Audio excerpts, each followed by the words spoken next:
Bienvenue à tous dans ce temps et ce moment où nous avons la possibilité donc de partager ensemble la parole de Dieu.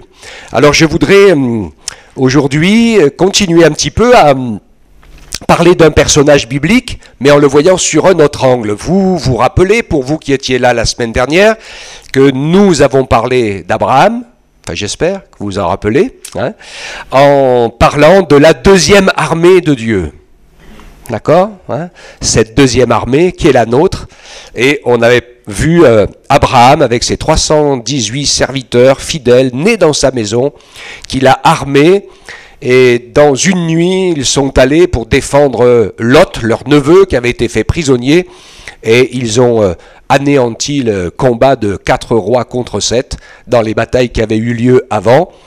Et Abraham, ainsi avec ses serviteurs, ont pu manifester cette délivrance. Aujourd'hui, je voudrais vous parler de quelque chose. On va se recentrer sur la vie d'Abraham, puisque nous avions vu un épisode. Mais là, on va parler de lui avec son modèle de foi. Alors, le titre du message, c'est « Vivre dans la foi comme Abraham ». Nous allons découvrir ensemble, et vous le savez, pour plusieurs d'entre vous, qu'il y a des moments particuliers et forts dans sa vie. On va donc les partager. Je ne fais qu'un partage partiel. Vous savez qu'on peut dire des choses infinies sur la foi parce qu'elle est sans limite, la foi.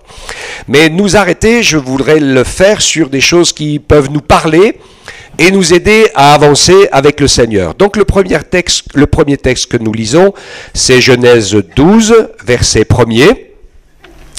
L'Éternel dit à Abraham, « Va-t'en de ton pays, de ta patrie, de la maison de ton père. Va vers le pays que je te montrerai. Je ferai de toi une grande nation et je te bénirai. Je rendrai ton nom grand. Deviens donc une source de bénédiction. Je bénirai ceux qui te béniront. Je maudirai celui qui te maudira. Toutes les familles de la terre seront bénies en toi. » Abraham partit, comme l'Éternel le lui avait dit. Et Lot partit avec lui. C'est son neveu Lot. Abraham était âgé de 75 ans lorsqu'il sortit de Haran. Abraham prit sa femme Saraï et son neveu Lot, avec tous les biens qu'ils possédaient, et le personnel qu'ils avaient acquis à Haran. Ils sortirent pour se rendre dans le pays de Canaan, et ils arrivèrent donc au pays de Canaan. Amen. Par rapport à la lecture, je voudrais donner une précision qui n'est pas sans importance, car au début, celui qu'on appelle Abraham s'appelait Abram. Et sa femme Sarah, au début, s'appelait Saraï. Vous verrez, je vous invite à faire la lecture en détail, et vous verrez qu'à un moment donné, Dieu a changé leur nom, à un moment bien précis. Et d'Abraham, Dieu l'a appelé Abraham, et de Saraï, il l'a appelé Sarah. Je n'ai pas le temps ce matin de vous parler de ce que ça voulait dire, parce qu'il y a quelque chose de précis dans ce changement de nom. Vous le regarderez, ou si vous le voulez, on le recherchera ensemble plus tard. Mais je voudrais me concentrer sur ce que je veux partager avec vous. Premier point qui est essentiel, c'est que il doit obligatoirement avoir un tournant dans notre vie. Il y a nous, avant la rencontre avec Dieu, personnelle, et puis il y a nous, après la rencontre avec Dieu. Et ce matin, je vous invite à faire un bout de chemin ensemble pour que nous puissions prendre conscience de ce que Abraham, qui deviendra Abraham, je vais l'appeler Abraham à partir de maintenant, va vivre, et ce qui va se passer dans son existence. Et le premier élément ici qui est tout à fait important, c'est que Abraham va vivre un moment charnière de déstabilisation, avec la famille de son père, ils avaient déjà une première fois été immigrants en quittant le pays où ils étaient, de Our des Chaldéens, pour pouvoir aller à Haran, ou Charan, selon les traductions. Mais ils étaient tous posés là, et ils se sont posés là-bas. Par contre, ce qui va changer pour Abraham, c'est, sans qu'il le sache encore vraiment, il va devenir nomade.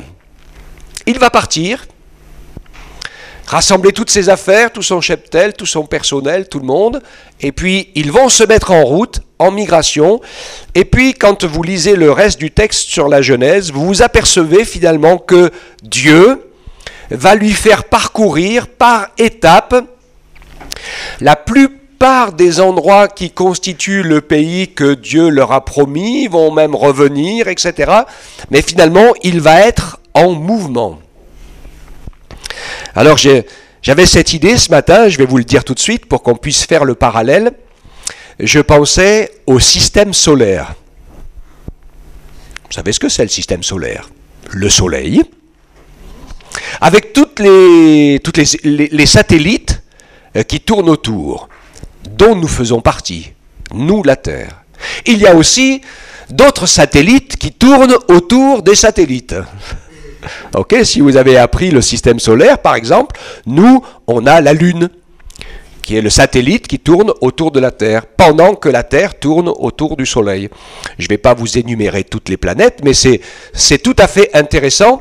Et quand le Seigneur m'a montré cette image, je ne comprenais pas trop pourquoi, et puis finalement, vous allez voir ensemble que ça a du sens, parce que ça nous parle de la réalité de notre vie chrétienne.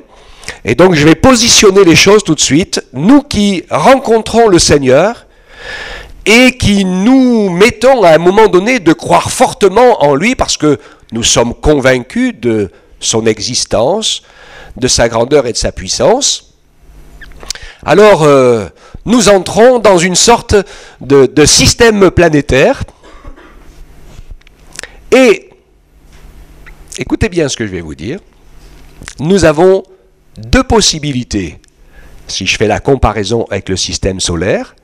Dans ces deux possibilités, où nous restons le Soleil, comme ça l'a été toute notre vie, c'est-à-dire le centre du monde, où tout tourne autour de nous. Je veux, je pense, je crois, je fais pas, j'aime, j'aime pas, je vis pas, je suis content, je suis pas content, ça me plaît pas. Ok, ça vous parle? C'est le Soleil, c'est comme ça qu'on vivait sans Dieu, on était la référence, le repère, et puis tout tourne autour de nous. Et sans s'en rendre compte, on se trouve un peu le centre de notre monde. Je sais qu'il y en a qui, sans s'en rendre compte, sont le centre du monde. Enfin, ils pensent l'être. Hein? Mais c'est un fonctionnement comme cela, qui n'est pas un bon fonctionnement, parce que ça, c'est le fonctionnement des pécheurs. Alors, quand je dis fonctionnement des pécheurs, c'est le principe du péché, c'est-à-dire qui rate le but. On n'est pas la bonne étoile quand on est comme ça. Et on ne peut pas arriver, on ne peut pas trouver, on ne peut pas fonctionner normalement. Et jamais personne n'est heureux d'être le centre. Parce qu'il manque toujours quelque chose. Ou alors il y a quelque chose de trop. Mais ça ne va jamais. D'accord? Ou alors, il y a une autre vision du système solaire, elle est plus biblique celle-là. C'est que c'est Dieu qui est comme le soleil, au centre. C'est lui qui a la force, la puissance, l'énergie, la lumière, la vitalité. C'est lui qui est le point de repère. Et puis, nous acceptons d'être les satellites qui tournent autour, c'est-à-dire qui sommes, en quelque sorte, dépendants de sa volonté. Et ça, ce n'est pas une obligation, c'est un choix. C'est une décision. Je veux vraiment insister, parce qu'on peut, ce fait de devenir comme un satellite, comme un serviteur, une servante du Seigneur, c'est une transformation radicale de notre manière de vivre. c'est pas ma pensée, mes idées et mes envies qui pilotent. C'est ce que Dieu veut qui pilote. Et Jésus en est le modèle parfait quand il s'est fait homme comme nous. Alors lui, il le peut, nous on ne le peut pas, mais je pense qu'on peut tendre à cela.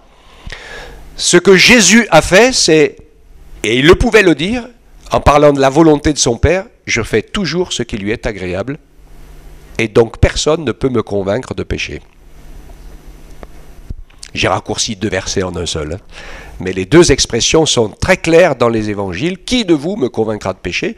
Personne, parce que Jésus n'a jamais fait sa propre volonté, il n'a fait que la volonté de son Père. La volonté de son Père, il se l'est imposée à lui, dans tous les détails, jusqu'à la croix. Il savait qu'il était là pour cela, mais c'était humainement insupportable. Vous savez que quand cette croix s'approchait, Jésus disait même, non, parce que éloigne de moi cette coupe, mais pas ce que je veux, mais ce que tu veux. Et le combat physique était tellement fort, puissant, qu'il en a transpiré des grumeaux de sang. Je ne sais pas si ça vous est déjà arrivé, mais je ne crois pas. Mais à lui, oui, parce que c'était humainement quasiment insoutenable, mais Dieu l'a soutenu, fortifié, et lui a permis d'être exaucé dans sa prière.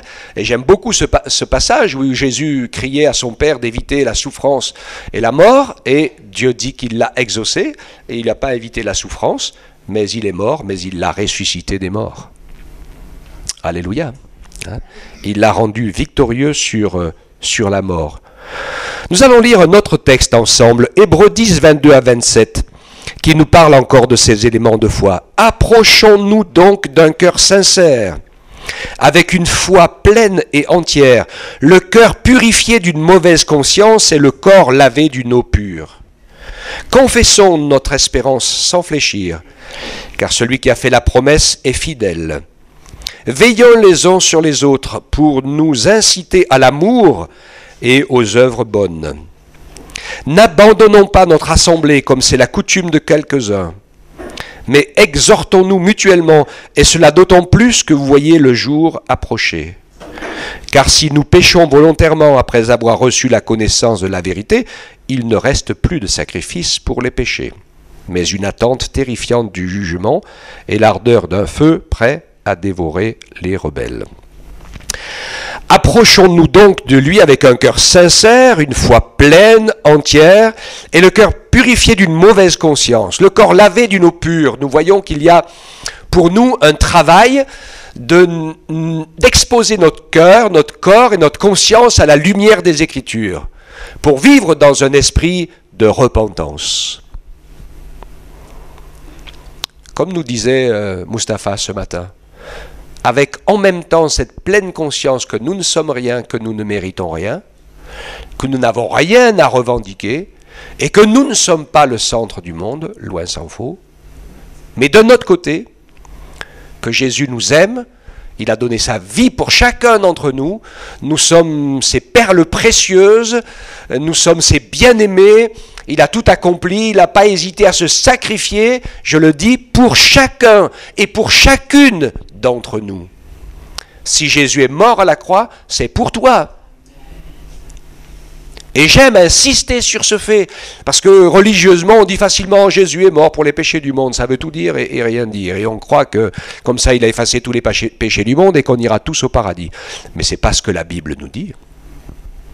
Elle nous dit que Jésus a donné sa vie en sacrifice pour chacun de nous, pour laver mes péchés, afin que si je reçois Jésus comme mon sauveur dans mon cœur, eh bien, il puisse pardonner mon cœur, mes péchés, me donner une autre vie. Je voudrais dire tout de suite, parce que ça me vient à l'esprit, une parole que je vous dis souvent, mais que je vous invite à ne jamais oublier. Ne l'oubliez jamais. Jésus n'est le sauveur que de ceux dont il est le Seigneur. Ça, c'est incontournable. Beaucoup trop de gens disent je suis croyant et ils sont hyper croyants, donc ils sont rassurés comme ça et ils pensent que tout va bien. L'Écriture nous montre que la foi, eh bien, c'est d'accepter de prendre sa place dans l'œuvre de Dieu, dans le service de Dieu, dans la marche avec Dieu, et mettre sa vie en ordre, ça en fait partie. Vivre ensemble la foi chrétienne, ça en fait partie. La première chose que Jésus a fait, c'est d'appeler 12 de ses apôtres, puis il y en avait 70, puis il y en avait 120. Et quand la première église est née, il y en a rajouté tout de suite 3000, puis après 5000. Et je veux affirmer ici, avec force, que la vie de l'église, du service de Dieu ensemble, fait partie intégrante de l'exercice de notre foi, parce qu'elle est l'interface incontournable qui vérifie la vérité de tout ce que je vis avec Dieu. Et c'est ainsi que l'Écriture me dit que si je dis et confesse que j'aime Dieu que je ne vois pas, je me mens à moi-même si je n'aime pas mon frère que je vois. Comment peux-tu dire que tu aimes Dieu que tu ne vois pas si tu n'aimes pas ton frère que tu vois, hein? Et cet amour pour l'autre, Dieu veut nous l'apprendre. Et il va nous faire traverser toutes sortes d'épreuves, les uns avec les autres, les uns par les autres, pour que notre amour de l'autre devienne plus grand que notre amour de soi. Oh, je suis vexé. Oh, je viens plus. Il me dit plus bonjour. Toutes ces petites gamineries qui parfois, pour certains, ont une drôle d'incidence et qui nous font dire ça me va pas, je viens pas. Non, le Seigneur nous invite à le servir ensemble et à mettre nos talents au service de la communauté, des pécheurs et du monde perdu dans lequel nous sommes, en recevant de lui, par son Saint-Esprit, sa vie. Alors je reviens à Abraham. Et je vais vous parler de la marche chrétienne. Je vous ai parlé des satellites. Pour être peut-être un peu plus près de nous, je vais vous parler des skieurs, parce que c'est l'hiver, et des cyclistes. Alors ce qui va le mieux, c'est les cyclistes, parce qu'on sait que le skieur, eh bien, il lui faut beaucoup d'équilibre, mais il peut aussi être arrêté, comme il a les pieds normalement sur chaque ski, s'il s'arrête, ça devrait aller, sauf s'il s'est mis dans la descente et que ça part tout seul. Mais autrement, par contre, si vous êtes sur un vélo, avec les pieds sur les pédales, à moins que vous soyez un super expert de la position stationnaire, et il y en a qui arrivent à rester très longtemps, mais pas sans bouger.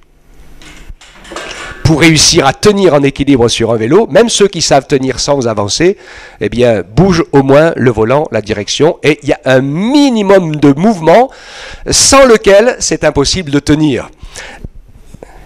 La vie chrétienne, c'est la même chose. La vraie vie chrétienne.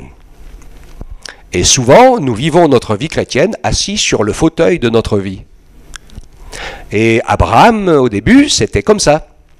Il était assis, à un moment à Ur des Chaldéens, puis après, à un autre moment, à Haran ou Charan. Et là, eh bien, tout fonctionnait normalement. Et puis le Seigneur va lui dire, pas prends ton vélo, mais prends ton chameau, tes chameaux et tes ânes. Et à partir de ce moment-là, Abraham, qui est le modèle des croyants, c'est pas pour rien que la Bible dit de lui qu'il est le père de croyants. Il est celui qui va avoir une vie qui est en équilibre et qui avance d'un endroit à un autre endroit, à un autre endroit, à un autre endroit. Vous comprenez ce que ça veut dire, hein? Et je pense que le Seigneur veut nous parler par ces choses-là, comme un bon satellite, hein, qui, pour tenir autour du Soleil, avance obligatoirement en équilibre des forces entre la centrifuge et la centripète. Hein? Normalement, c'est le principe. Ça tourne à la bonne vitesse, à la bonne distance pour rester au bon endroit. Nos petits satellites autour de la Terre font pareil. Vous avez les géostationnaires. Hein, ils sont à un bon endroit pour qu'ils puissent tourner en même temps que la vitesse de la Terre. C'est un certain endroit. Et puis, vous en avez d'autres qui font la tour de la Terre en un temps record. Hein, normalement, ceux-là, ils ont été placés dans le vide qu'il y a entre la centrifuge et la centripète, c'est-à-dire qu'ils sont dans un trou de vide permanent et ils tournent à une vitesse folle autour de la Terre. Ça me fait penser à quelque chose. Vous vous rappelez du sermon sur la montagne? Jésus dit « heureux ». Alors pour nous, heureux, ça nous fait penser à quelque chose, à une situation qu'on est en train de vivre. Et c'est un mot qui est du grec qui est très très très difficile à traduire. En fait, on n'aurait pas dû écrire heureux, on aurait dû écrire en marche. Alors nous, ça nous va bien, en Creuse. Hein. On est en marche. Mais c'est ce que le mot veut dire. Il rattache qu'il n'y a pas de bonheur divin, il n'y a pas de vie divine, il n'y a pas de foi vivante sans mouvement. Est-ce que ça vous parle cela ce matin? Hein? C'est super important d'être attentif à cela et de pouvoir avancer dans cette marche en déséquilibre. La marche avec Dieu est une marche dans le déséquilibre humain qui engendre un sentiment humain d'instabilité ou de non-maîtrise des éléments de notre vie. C'est quelque chose qui est peu sécurisant pour notre nature humaine. Et ce n'était pas évident pour Abraham. Parfois, c'est la même difficulté pour entrer dans la vie de l'esprit, le parler en langue, etc. C'est une acceptation de laisser le Saint-Esprit se servir de nous pour nous faire vivre des choses, donc ce n'est pas nous qui commandons. Bien sûr qu'on peut s'arrêter quand on veut, de parler ou autre. Hein. Il y en a des fois qui n'arrivent pas à s'arrêter, mais ça c'est plus de l'excitation psychologique, sauf exceptionnellement. Mais autrement, dans le principe, mais entrer dans la foi, dans l'expérience nouvelle, c'est humiliant, déstabilisant, mais c'est le seul moyen de pouvoir permettre au Seigneur de pouvoir avancer dans ses voies. Abraham avait compris cette vie-là, et donc il était en déséquilibre avant, toujours à la recherche de la volonté de Dieu. Ça se termine avec des choses très très fortes. On sait le combat qu'il a eu. Dieu l'a tenu en déséquilibre parce qu'il lui a promis d'avoir une descendance par la foi aussi nombreuse que les étoiles du ciel. Ça, c'est pas difficile. C'est nous tous qui croyons comme Abraham. Pas qui sommes comme les millions d'autres croyants qui ne font que croire. Mais qui n'ont pas la foi. Et puis, il dit, et aussi, comme le sable qui est au bord de la mer. Et quand il parle du sable qui est au bord de la mer, il parle d'Israël, le peuple qui descend directement de sa lignée. Et je vous imaginez pas le déséquilibre de fou dans lequel était Abraham, puisqu'il lui a dit que sa postérité humaine serait comme le sable de la mer, et sa femme était stérile. Et il a fallu qu'il attende 100 ans pour avoir l'enfant de la promesse, Isaac. À un moment donné, il était tellement déstabilisé, d'ailleurs, qu'en écoutant le conseil de sa femme, il a eu un autre enfant qui...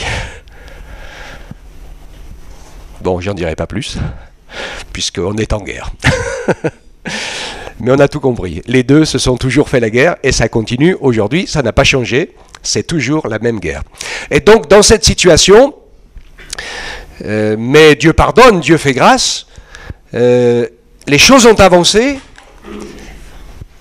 et Abraham est toujours quelqu'un qui est resté dans la foi.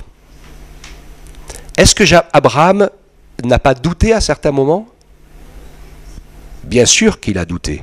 Mais dans la Bible, le contraire de la foi, c'est pas le doute. Partout, tout le temps. Je crois que je vous ai fait ce message. Hein. Dans la Bible, le contraire de la foi, c'est la désobéissance. Vous vous rappelez le centenier, hein? J'ai des supérieurs, j'ai des inférieurs, j'obéis, on m'obéit, etc. Donc, et Jésus dit, j'ai jamais vu une aussi grande foi. Et donc pour Abraham, regardez sa vie, vous verrez qu'il a eu des hauts et des bas, des doutes, des découragements. Des fois, il n'a pas fait comme il fallait faire. Ce matin, je lisais avec l'histoire de Pharaon, il a dit à sa femme, tu diras que t'es ma sœur, c'était sa demi-sœur, donc c'était la moitié d'un mensonge, mais enfin bon, c'était une manière d'essayer de s'en sortir de choses humaines. Il n'était pas mieux que nous. Mais vous lirez dans la vie d'Abraham qu'à chaque fois que Dieu lui a demandé de faire quelque chose, il l'a fait. Jusqu'à la demande de Dieu qui lui dit de lui offrir le fils de la promesse en sacrifice. Le fameux Isaac, dont il a attendu 100 ans et sa femme 90 pour l'avoir, qui est l'enfant du miracle. À la fin, Dieu lui dit « Offre-moi-le en sacrifice ». Et Abraham avait tellement de confiance en Dieu qu'il pensait qu'il lui le redonnerait comme par une sorte de résurrection. Donc c'est pas le truc à faire aujourd'hui, hein. Mais quelque part on sait que Abraham et Dieu étaient tellement intimes, et moi j'en suis convaincu que Dieu a voulu prophétiser au travers d'Abraham la mort de Jésus, son propre fils, en sacrifice pour nos péchés, et en même temps partager la souffrance et les douleurs du Père. Parce que quand Abraham était prêt à planter le couteau, Dieu lui dit « Arrête !» Mais quand on a planté les clous et la croix debout, Dieu n'a pas dit « Arrête !» Et il est allé jusqu'au bout. Pour que nous puissions être sauvés. Amen. Hein? Quel amour extraordinaire. Et donc nous voyons Abraham ainsi avancer, toujours se remettre en question, toujours rechercher le plan et la volonté de Dieu. C'est une priorité, son axe central, tout ce qui pilote dans sa vie, c'est Dieu et sa parole. Et lui, il fait ce qu'il peut pour suivre. C'est ça, la vraie foi. D'accord, hein? Et Dieu nous encourage. Je pense que quand on a vécu ça, compris ça, eh bien on peut être baptisé, il n'y a pas de problème, et on peut avancer avec le Seigneur. Parole prophétique que Jésus donne à Pierre, 1 Jean 21, 18. En vérité, je te le dis, quand tu étais plus jeune, tu mettais ta ceinture toi-même, et tu allais où tu voulais. Mais quand tu seras vieux, tu étendras les mains, un autre te mettra la ceinture, et il t'emmènera là où tu ne voulais pas aller. Alors, il y a une interprétation particulière sur ce verset où on sait que Pierre, semble-t-il, a payé de sa vie la foi en Jésus, de son sacrifice. Et il semblerait, la tradition le dit, qu'il n'a pas accepté d'être crucifié comme son Seigneur, donc du coup ils l'ont crucifié à l'envers. Alors c'est ce que la tradition dit, on ne peut pas aller plus loin, mais personnellement je pense que aussi cette parole on peut l'interpréter d'une autre manière, et on le voit dans le texte, c'est qu'à partir de ce jour, et on le comprend, Pierre qui était un soleil, c'était un soleil Pierre, hein, d'accord ? Il disait à Jésus, il discutait, donc il était au centre et il jugeait. Des fois il disait des bonnes paroles, des fois il en disait des moins bonnes. Hein. Et puis quand il a cru qu'il était capable d'aller jusqu'à la mort, vous savez qu'il l'a renié. Et là le soleil a perdu toute sa lumière. Et il est devenu terre, comme il faut. Et dans la repentance et l'humiliation, eh bien il a appris à mettre Jésus en premier, à obéir au Seigneur, et à aimer le Seigneur Jésus plus que sa propre vie. Et Dieu veut nous encourager à cela, à aimer Jésus et notre prochain plus que notre propre vie. Sinon, eh bien, nous aurons beaucoup de mal à avancer. Et donc, finalement, ça c'est l'explication détaillée de la marche par le Saint-Esprit. Si tu veux suivre le Seigneur et marcher avec lui, eh bien il est possible que le Seigneur dise « Donne-moi la main » et qu'il t'emmène là où tu n'as pas envie d'aller. Mais lui, il sait que tu as besoin d'y aller. Il n'y a pas de victoire sans combat, hein, et Dieu va nous entraîner ainsi. Donc la marche par l'esprit, dans le déséquilibre en avant, est contraire à la marche normale, parce que le besoin humain, c'est de tout maîtriser. Je reviens à l'exemple d'Abraham. Nous avons lu qu'il est parti avec son neveu Lot. Donc le frère d'Abraham est mort. Le fils de son frère, Lot, son neveu, a développé des biens. Et quand Dieu a appelé Abraham, eh bien Lot a dit « Je pars avec toi ». Alors finalement, tous les deux, ils entrent dans la foi. Mais Dieu va les bénir l'un et l'autre. Ils vont pérégriner. Dieu va leur donner ses bénédictions et ses richesses. Et il va arriver un moment où la cohabitation devient impossible. Conflit. Conflit entre les bergers, conflit entre les troupeaux, conflit entre Abraham et Lot. Et dans le conflit, on découvre qui est soleil et qui est terre ou satellite. Qui c'est le soleil? C'est Lot. Eh oui, hein? Lot, il grogne, il n'est pas content, il murmure, c'est de la faute d'eux, et c'est à cause d'eux, et machin chose. Alors Abraham, qui est un homme de paix, lui, il marche dans la foi et l'obéissance, il ne cherche pas son intérêt, mais la volonté de Dieu. Il dit à Lot, eh écoute, voilà, on est trop grands l'un et l'autre, on ne peut pas rester ensemble, séparons-nous, et si tu vas à droite, j'irai à gauche, si tu vas à l'est, j'irai à l'ouest, vas-y, choisis. Et là, tout d'un coup, les choses se révèlent. Qu'est-ce que choisit Lot? Il choisit les plaines bien fertiles et bien arrosées de Sodome et Gomorrhe, dont on savait déjà que les habitants de Sodome et Gomorrhe, pour être gentil, ça cassait pas des barres. Hein, ça devenait déjà compliqué. Mais il a dû se dire en lui-même que finalement, il n'y a pas de souci, lui, il s'occupait de réussir sa vie. Donc en réussissant sa vie, il a choisi ces endroits qui étaient beaux et les plus faciles. Mais quand on fait ce genre de choix-là, sans s'en rendre compte, eh bien, ça se met à glisser, à glisser, à glisser, et il se retrouve dans Sodome. Et on rejoint l'histoire que je vous ai lue dimanche dernier. Okay, hein? Et donc, nous voyons cette nature, cet esprit humain. Et nous voyons qu'Abraham réagit, lui, de manière spirituelle.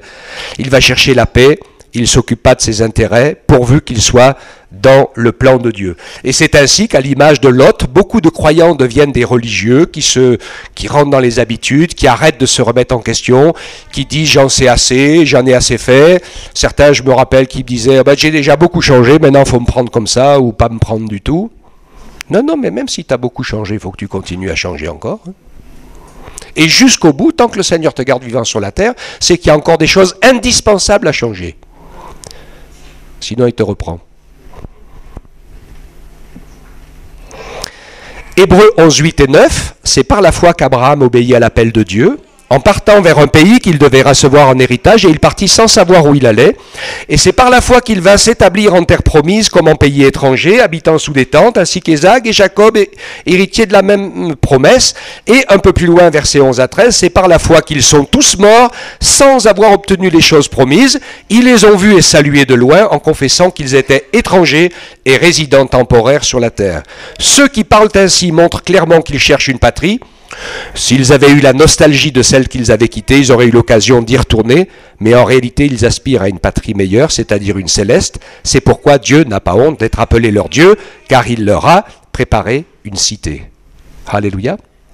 Nous voyons que ces hommes de foi, qui ont tout quitté pour suivre le Seigneur, se sont retrouvés dans de nombreuses instabilités, mais finalement, dans ces instabilités, ils ont appris à faire confiance en Dieu pour leur nourriture, ils ont appris à faire confiance en Dieu pour leur argent, ils ont appris à faire confiance en Dieu en toutes choses, et ils ont appris à servir Dieu, parce que quand le Seigneur nous conduit, il met devant nous des opportunités pour que nous puissions faire sortir nos talents. C'est nécessaire que nous ne soyons pas là comme la sangsue, donne, mais que ce soit nous qui donnions, etc. Et c'est ainsi que ceux qui vivent dans l'esprit de la foi sont en voyage permanent dans les choses terrestres, en découvrant au fur et à mesure que Dieu nous prépare des choses plus grandes et plus belles, des célestes. Parce qu'on est en train d'apprendre à vivre selon les lois éternelles du royaume de Dieu. Amen. Et c'est ce qui a du poids dans nos vies, bien sûr. Qu'est-ce qui nous donne ce poids? Eh bien, c'est l'autorité des Écritures. Nous devons accepter et désirer et rechercher l'autorité de Dieu dans les Écritures, dans sa volonté sur la nôtre. On retrouve le même déséquilibre dans l'annonce du message de l'Évangile aujourd'hui, le déséquilibre humain de la croix, on l'a lu tout à l'heure, 1 Corinthiens 1, 23, Paul disait « Nous prêchons Christ crucifié ». C'est un scandale pour les Juifs. C'est une folie pour les païens. Mais c'est la puissance de Dieu et la sagesse de Dieu pour le salut de quiconque croit. Alléluia. Et dans notre marche chrétienne, je termine avec ce dernier verset de Matthieu 16, 25, qui nous dit « Celui qui voudra sauver sa vie, il la perdra. Et celui qui perdra sa vie à cause de moi, la retrouvera.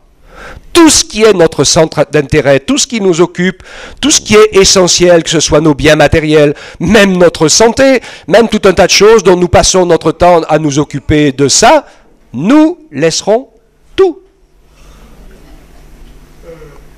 Si notre vie est construite là-dessus, quand notre vie s'arrête, eh bien tout est perdu. Mais si notre vie elle est construite sur l'amour de Jésus, sur la relation avec le Seigneur Jésus, sur la relation fraternelle dans laquelle nous nous trouvons fidèles pour accomplir les œuvres à laquelle Dieu nous a appelés, c'est une foi pratique, concrète, qui ne se borne pas de dire j'ai la foi, hein, mais qui se transforme en œuvre, en action, dont la première œuvre est le baptême, et puis tant d'autres après, dans lesquelles le Seigneur nous invite à le suivre, à nous engager par la foi. Et je redisais, par rapport à la Sainte Seine de ce matin, ça n'a aucun sens de l'apprendre tant qu'on n'a pas compris ça et qu'on n'a pas pris la décision et l'engagement de suivre le Seigneur et de conformer sa vie à ce qu'il attend de nous. Nous, on n'est pas des religieux où ce que l'on pratique est, comment dirais-je, sacré, ou etc. Ça n'a pas de sens et c'est même dangereux, dit l'Écriture, parce que si on partage le repas du Seigneur sans comprendre ce qu'on fait, ça peut se retourner contre nous, nous rendre malades et pire encore. Hein? Donc il faut qu'on soit attentif à la volonté de Dieu. Qu'est-ce que tu veux, Seigneur ? Changeons nos prières. C'est pas Seigneur, j'ai besoin de ceci, j'ai besoin de cela, etc. Comme la plupart du temps, où c'est nous le soleil et on prend Dieu pour un satellite. Mais nous avons besoin de comprendre que c'est le Seigneur qui est au centre, c'est lui qui décide. C'est nous qui voulons devenir ses enfants, qui voulons entrer dans son royaume et dans sa grâce. Et notre prière va changer. L'apôtre Paul, le persécuteur de l'Église, fait une première prière après que Jésus se soit révélé. Vous la connaissez ? Vous connaissez le thème et les termes de la première prière de Paul ? Seigneur, que veux-tu que je fasse ? Ça change tout. Hein ? Beaucoup de gens deviennent croyants aujourd'hui en se disant « Bon, je vais peut-être devenir croyant. Seigneur, qu'est-ce que tu peux faire pour moi ?» Bienvenue dans le monde des rois soleils. Et des bisounours aussi, parce que c'est pas comme ça que ça marche. Hein? Mais si on va dans l'autre sens en disant Seigneur, je suis ta créature, tu m'as donné la vie, tu as donné Jésus pour mourir à ma place pour que je sois sauvé, alors montre-moi ce que tu veux que je devienne et montre-moi ce que tu veux que je fasse. Ça doit être notre première prière, elle doit passer par-dessus toute chose. Et ainsi, Dieu, par sa parole, par son esprit, par les circonstances, en toutes choses, nous montrera ce qu'il attend de chacun d'entre nous. Amen. Nous remercions le Seigneur ensemble. Sois béni et loué, Père éternel. Tu as fait pour nous de grandes choses et nos cœurs sont dans la joie. Tu n'as pas regardé la gloire qui était la tienne comme une proie à arracher, mais tu t'es offert en sacrifice par amour pour nous. Aide-nous ce matin, Seigneur, comme Abraham, à devenir des vrais croyants, qui nous levons de nos prières personnelles, de nos envies, de nos recherches, qui nous levons de notre vieux principe de vie de pécheur et qui nous tenons debout devant toi dans la repentance en disant « Seigneur, pardonne mes péchés et montre-moi la voie que je dois suivre ». Ainsi, tu nous permets, Seigneur, d'entrer dans cette foi vivante et réelle, transcendante, qui va nous permettre de te découvrir, qui va nous permettre de marcher à tes côtés, qui va nous permettre de faire une multitude de belles expériences avec toi, parce que les expériences de vie, de bénédiction, de gloire du Seigneur Jésus, elles sont sur le chemin que Jésus nous trace à chacun. Merci pour ces moments et que ton beau nom soit béni, Père, au nom de Jésus. Amen.